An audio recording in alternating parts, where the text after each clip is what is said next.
wetu. Awali ya yote niwashukuru kwa kikao kizuri, lakini niwashukuru pia kwa mawasilisho mazuri. Tumekuwa tukipambana katika baadhi ya mambo ambayo naona kila siku tunazidi kuboresha siku hadi siku.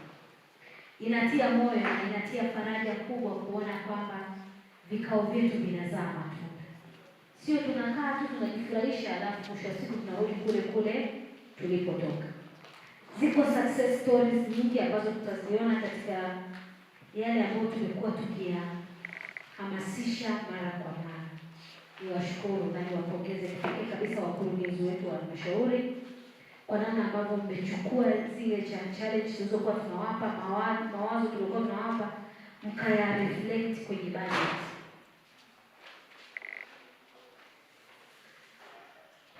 Reflect kwenye budget. Kwa hiyo nawashukuru sana kwa namna ambavyo mmeweza kureflect haya kwenye budget na tukayaona na tukayapata kwa namna ya kipekee.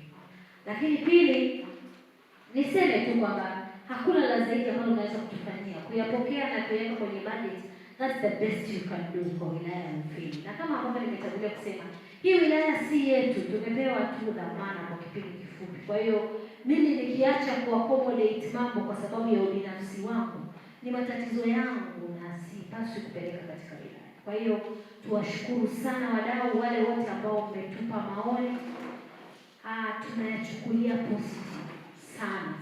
Anayechukulia negative hilo ni swala lake binafsi. Lakini sisi kama wilaya na viongozi wote tuliokaa nao hapa kwenye meza kuu tunayachukulia yale kama positive na yanayolenga kujenga. Yako mambo ambayo yameoriginate katika vikao hivi na tumeona yakipropagate na yakileta matokeo makubwa chanya katika wilaya yetu. Kwa hiyo nawapongeza sana na ninawashukuru sana na nina imani tutazidi kupush yale ambayo tunatamani kuyaona. Lakini kama ambavyo yamewasilishwa na baadhi ya wadau ndani, ni vizuri tukajoin efforts zetu kwa ajili ya matokeo mazuri zaidi kuliko kufanya mambo kwa duplication na kujikuta kwamba tunapoteza rasilimali nyingi wakati tulikuwa na uwezo wa kutanduka. Na bahati nzuri wilaya ya Mufindi ni kubwa, yaani hatupaswi tukanyagana. Kila mmoja akipita kwenye kona yake ataweza kupita na ataweza kufanya mambo yake. Kwa naomba sana, kama wewe ni idara yako ni maliasili, unawafahamu wadau waliopo chini ya maliasili, fika jua wanafanya nini wapi ili tusiweze kufanya duplication ya resources.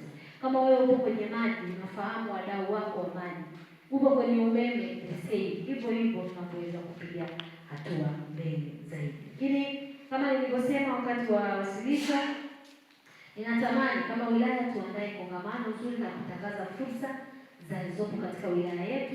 Hatukianza kwenye kilimo, tutakwenda kwenye idara zingine mbalimbali, lakini ni vizuri tukawaleta wananchi wetu pamoja, tukatangaza fursa ndani na nje ya wilaya ili kuita uwekezaji, lakini kucommunicate fursa.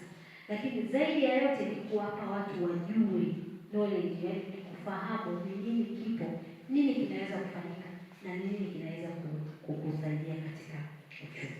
Lakini jambo lingine, tunaendelea kusisitiza jambo la barabara na tunashukuru wakurugenzi wetu mmeweka kwenye maandishi yenu wenyewe kwenye vipaumbele vyenu kwamba mtatusaidia kukarabati maeneo korofi ambayo yameshindwa na wenzetu wa TARURA. Tunaomba hili likifika kwenye utekelezaji kwa kweli litatushika mkono kwa namna ya pekee. Lakini mwisho kabisa, tunafahamu tuko kwenye mapambano ya ukatili wa kijinsia, tuko katika mapambano ya udumavu, utapiamlo. Tunaomba bado tunahitaji nguvu ya serikali na maana tunatenga fedha, hebu tujaribu kufanya mambo yale tofauti na ambavyo tumezoea kuliko kufanya yale kila siku. Hebu tuangalie namna pekee ambayo tunaweza kufanya kitu kingine, hasa wenzetu ambao wanazihold hizi idara. Tutafurahi sana na